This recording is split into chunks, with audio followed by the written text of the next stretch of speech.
Well, we do try to focus mainly on Australian news in this show because there are many other channels focusing on international news. But when international news comes to our doorstep, it needs to be discussed. And it landed right on our doorstep and firmly inside the house this week as the Palestinian Action Group in Sydney organised a march across the Harbour Bridge attended by almost 100,000 people.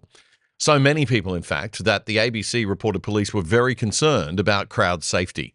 Police said that they feared the worst given the amount of people that were crossing the bridge, around 90,000 people. And at the points of when they were going to return, having crossed to the northern end and then returning back into the CBD, police said that at some points it became perilous. They were concerned of a crowd crush as people tried to return. But the protest was peaceful, as Josh Lees from the Palestine Action Group told the ABC on Monday. What we saw was an immense and perfectly safe and wonderful day without a single arrest, without a single even scuffle or anything. So this was an incredible day, which everyone who took part should be so proud that they were there on that day to send this message to the world. Well, I'm joined on the show this week by three regulars on the other side. The president of the Australian Jewish Association, Dr. David Adler, past president, I should say now. He's online from Sydney. In the studio, we have commentator and constitutional law expert, Professor James Allan from the University of Queensland Law School. And someone who's copped a little bit of flack this week for supporting the march, including from within his own party, the Libertarians Upper House MP in the New South Wales State Parliament and one of the minor centre-right party's most senior members, John Ruddick. Gentlemen, it's great to have you all back on the show. John, I'll start with you since you've had the slightly more controversial week, I guess. Why did you decide to attend the rally, and do you feel proud to have been there, as Josh Lees from the organising group says you should? Well, look, I have I marched with a group of Palestinian Christians and a group of Australian Jewish people who were concerned about that Netanyahu, the radical Zionists, have gone too far. So yes, I was proud to go. Now, when shortly after October the 7th, and Dr. Adler is well aware of this, nobody spoke out in the New South Wales Parliament more than I did in favour of Israel. Now, what has happened since then is it's gone way too far. The whole world can see this. All around the Western world, all around the world, support for a retaliation in the early days was very high. It's collapsed, okay? And so overnight, a very senior representative of the European Union said, look, it looks very, very, very much like a genocide. So I know that's a sensitive term, but this is what is emerging as the consensus. So yes, I was proud to take a stand against genocide. David Adler, I imagine the sight of those people crossing the bridge was a shock to the Australian Jewish community. How did it make you feel seeing the large numbers of people who turned out, including, as John said, I suppose, members of the Jewish community? Well, there's a few things I want to say in response to John, and I'm sure he'll respond to some of these. I was a strong supporter of John Ruddick. He's been a guest at AJA events.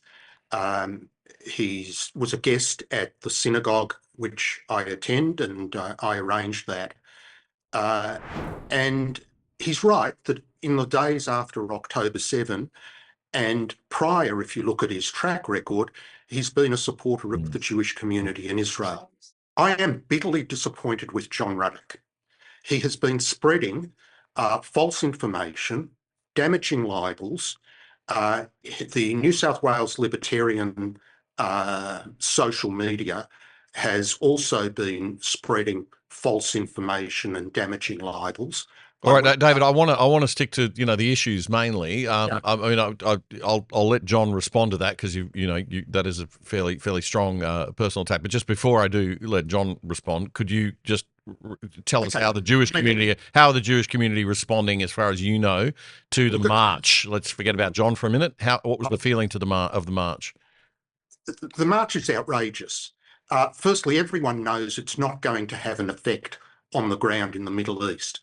And everyone knew it would be used for propaganda purposes by Hamas and by the supporters of terrorism. And that's exactly what's happened. It's been on Al Jazeera.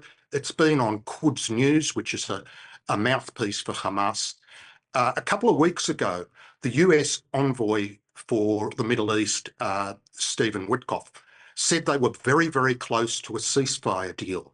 when increasing articulation of support for a potential Palestinian state and anti-Israel rhetoric started to ramp up, they pulled out of the negotiations. They pulled out of the ceasefire. So this sort of action makes things worse. Locally, it inflames anti-Semitism further because Israel and Jewish identity are intermingled.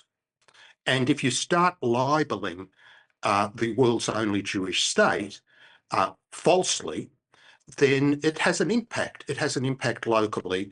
And I've personally suffered the impact since October 7 with a series of threats that I've lost count. All right. John, I'll let you respond to the comments David made there about you personally and your decision. Do you want to just quickly respond to that, and then we'll move back to the issues? David says it's outrageous that a state MP is speaking out about this issue. Well, he was very happy for me to speak out because we used to talk every day for a couple of weeks after October the 7th. So he just doesn't like the message. Now, the facts on the ground have changed. Now, I'd like to have a short quote from Amos Goldberg, Professor of Holocaust History at Hebrew University in Jerusalem. This is what the professor said. Yes, it is a genocide. It is so difficult and painful to admit it, but we can no longer avoid this conclusion. Jewish history will henceforth be stained. Lee Mordecai, an Israeli historian at Hebrew University, said the enormous amount of evidence I've seen has been enough for me to believe that Israel is committing a genocide. So I believe I'm more pro-Israel than David Adler, okay? Because these actions, and it's not the Israeli actions, they've never had a more radical Zionist government than they do right now. And Mr. Netanyahu, there was an enormous amount of goodwill in the world after October the 7th towards Israel. Now, they've gone way too far, and the whole world can see that. In Australia, the polling is now down to 14% of Australians support this action. And overnight, what have we seen? Mr. Netanyahu's announced, oh, we're going to fully occupy all of Gaza. And then he said, well, what's going to happen after that? He says, oh, we're going to let Arab states manage it after that. Yeah. I don't believe that. What Arab state's going to go into Gaza? He could only be talking about Egypt. I don't think Egypt's wanting to go back into Gaza. I think they're going to want to stay with it. So they're going to fully occupy it. This is not going to help the Jewish cause or the Israeli cause around the world. And I'm begging them to moderate things and try to get the poor old Palestinians on their feet rather than trying to push them out, which is clearly the agenda. Okay, Professor Allan, you've written an article for the Spectator magazine this week, which takes us back to sort of grassroots fundamentals of how all this began. What's your take? I'd say three things, but firstly, John and I have agreed on a lot in the past. I'm a small government guy. I don't really like government overreach. I agreed about the horrors of the lockdown during COVID.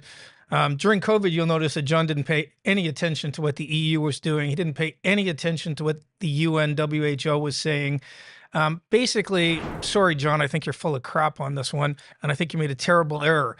So basically, my view is there's two issues. One's a free speech issue. Now, I'm perfectly happy for people to say this march should go ahead on free speech grounds.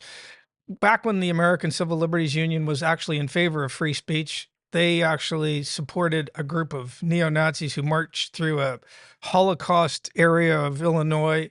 It's called Skokie. But you know what the ACLU didn't do? They didn't march with them. What they did was they said, on principle, we believe that we should be able to have these protests. Fine. I have no problem with that. It's quite a different thing to go and march with the people who organized things right after October 7th. If your defense is this is what the EU thinks, or your defense is this is what the UN thinks, and remember the UN has had more resolutions against Israel for being rights infringing that every other country on earth put together. The UN thinks the worst place on earth to be a woman is Israel. The UN has zero credibility, and neither does the EU, to be frankly.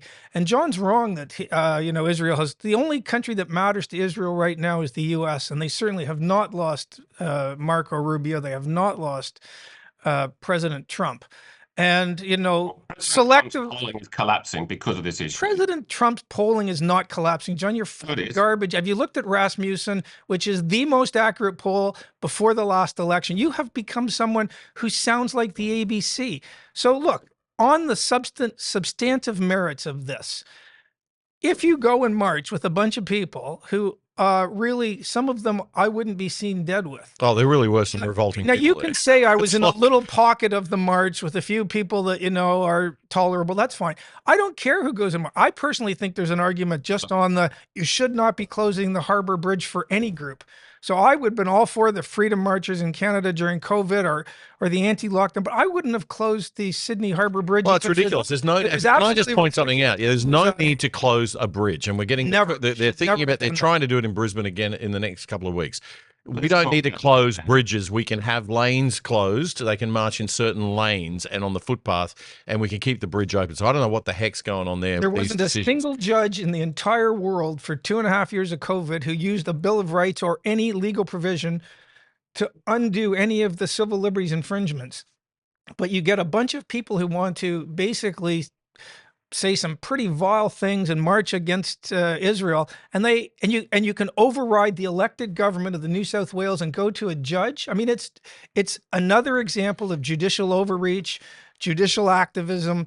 You know, we have big problems in this country right now with judges who think they're philosopher kings, and they've read the latest EU release or something. So even on democratic grounds, the government of New South Wales should be deciding where marches are, not some two-bit puffed up someone representing the lawyerly caste. All right. Now, John, we did have people like Senator Maureen Faruqi, Julian Assange, Craig Foster, one of the most left-wing commentators in our country, marching in front of a picture of Iran's Ayatollah Khomeini, which sort of says it all. And I appreciate you're saying that you were marching with a group of people. And I do believe that you were marching on the basis of what you believe is the underlying issue.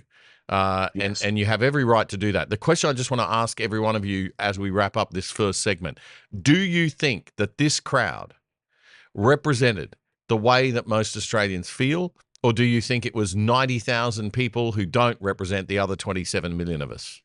John, the polling is very, very clear. The polling is very, very clear. The Australian public is overwhelmingly in favour of what the message that was on the Sydney Harbour Bridge last Sunday. There's no dispute. okay. Depends which message, David? it depends which message you measure. Stopping the war, stopping the stuff. Stop a war. But there were a lot of other messages there.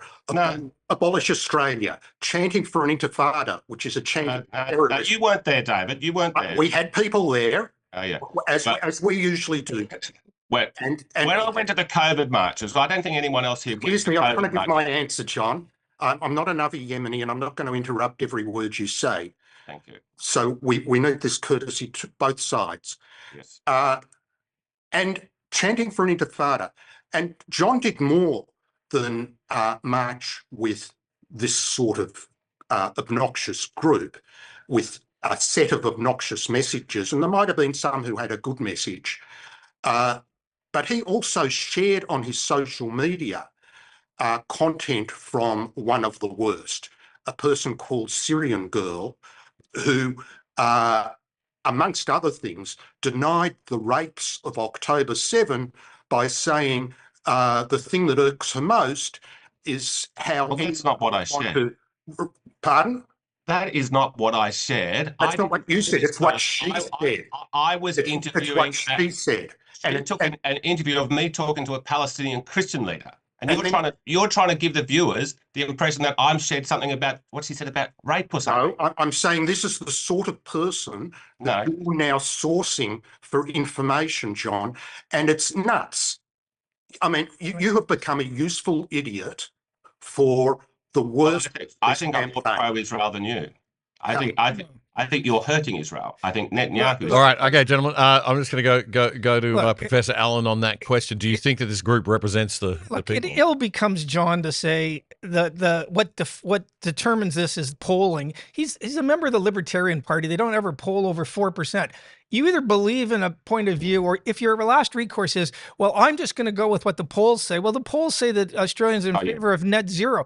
Idiotic position. And actually, when you have sophisticated polling and you tell them what the net zero costs, the polls flip. You know, so John cites some amorphous motherhood apple pie statement of do you want to live in a nice world where no one's at war? It's idiotic to cite the polling on this, John, to be honest. I don't know what's happened to you on this issue. If I were you, John, I would apologize and try to resurrect your position. All right. Okay. I'll give you just a few seconds, John, to respond to that, to be fair, and then we better take a break, and we'll come back, and I want to get into some of the deeper issues, and also we'll hear some of the cases for some of the case against Israel, some of the ideas that have been thrown around just to balance things. So, John, just a quick few seconds, and then we'll take a quick break. Damian, thank you for being a fair host. Now, your question was, did the Bridge March represent public opinion? We were asking about public opinion, so I quoted polling. Now, that's not why I changed my mind, but for James Allan then say it was idiotic to refer to polling, I was answering your question. All right. We'll come back in just a moment. The other side, we have our special guest here, and we're discussing the Bridge March last weekend over Gaza. If you like The Other Side, one of the best ways you can support us is by signing up for the products of our sponsors. And one of our best sponsors is PIA VPN, the virtual private network that stops people spying on your internet activity. It'll keep you and your family truly safe from the prying eyes of big governments and corporations without slowing down your internet speeds. And you can watch Netflix or other streaming services using your regular accounts with them as if you're viewing from any country in the world. You can sign up for less than $3 a month and get a whopping 83% off the normal price. Just go to piavpn.com/otherside to sign up and you'll get the discount. And you'll get more info on those special deals if you check it out. That's piavpn.com/otherside. That was a segment clip from our weekly Friday night news show, The Other Side, which you can watch in full by simply going to YouTube and searching up The Other Side Australia. Then you'll find our full shows playlist. You can also find all of our full shows and our segments on our own website, othersidetv.com.au. That's othersidetv.com.au. Help us build a whole new Aussie media by joining us over there and signing up for the exclusive side.